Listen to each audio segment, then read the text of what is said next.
Hello, welcome to our new blog. এটা হচ্ছে আমাদের রসিক ভিটার বন্ধুরা, আর এইটা হচ্ছে আমাদের সুইট দিদি।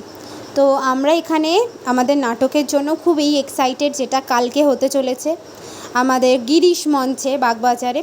চলো সবার থেকে রিভিউ নেওয়া যাক, কেমন লাগছে রিহার্সাল করে।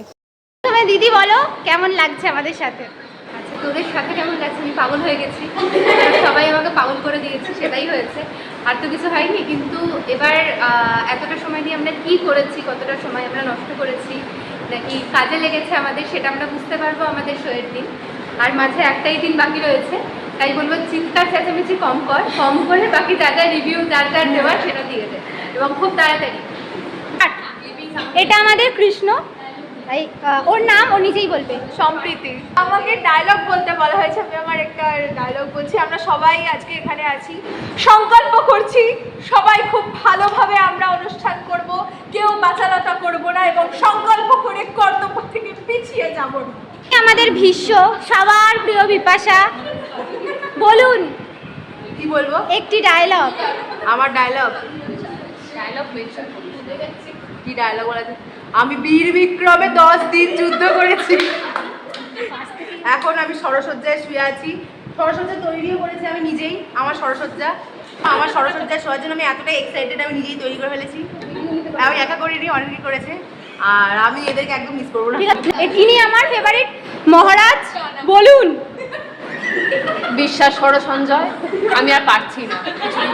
কৌশিক মুনি, তাহলে বলো, সব সময় সত্যি কথা বলো। আমি সবসময় সত্যি কথা বলি, আর আমি বলবো মিথ্যে কথা। এটি আমাদের কর্ণ, বলো কর্ণ। রথ ভেঙে দিয়েছি, ঘোড়া মরে গেছে, এখনো যুদ্ধের ছাপ আছে। এটা আমাদের সবার প্রিয় দুর্যোধন।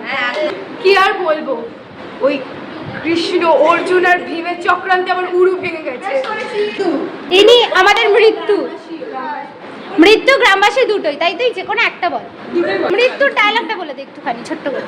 সাপ শুধু দোষারোপ করেছে, তুই কি বলবো? সাপ, তুমি অযথা আমাকে দোষারোপ করো না, কাল আমাকে পাঠিয়েছে তাই জন্য আমি তোমাকে পাঠিয়েছি। ঠিক, এবার আমাদের প্রিয় অর্জুন।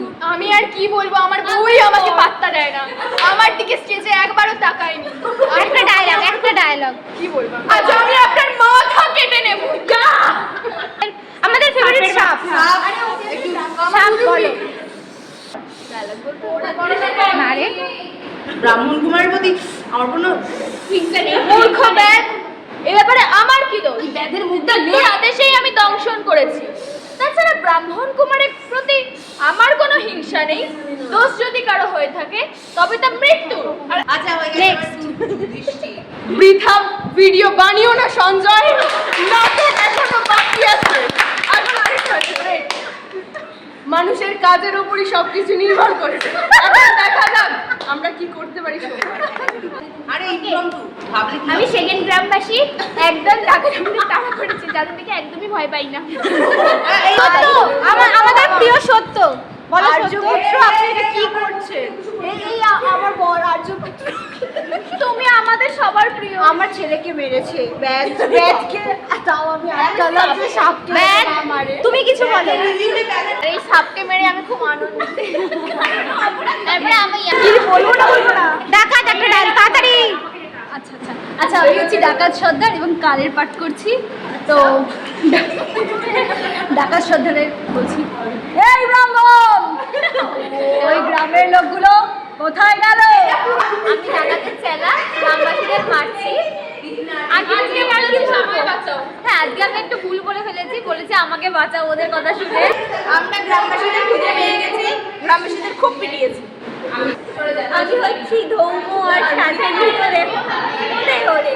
তো আমি খুব খুশি এই দুটো রোল। একদম। আর একটা কি ডায়লগ বলবো, আমাকে সাপ এমনি এমনি মেরে দিয়েছে, আমি মরতে চাইনি।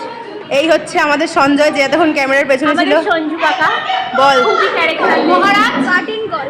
এই ছেলে, এই সম্পত্তি, এই সম্পদ শুধু আমার।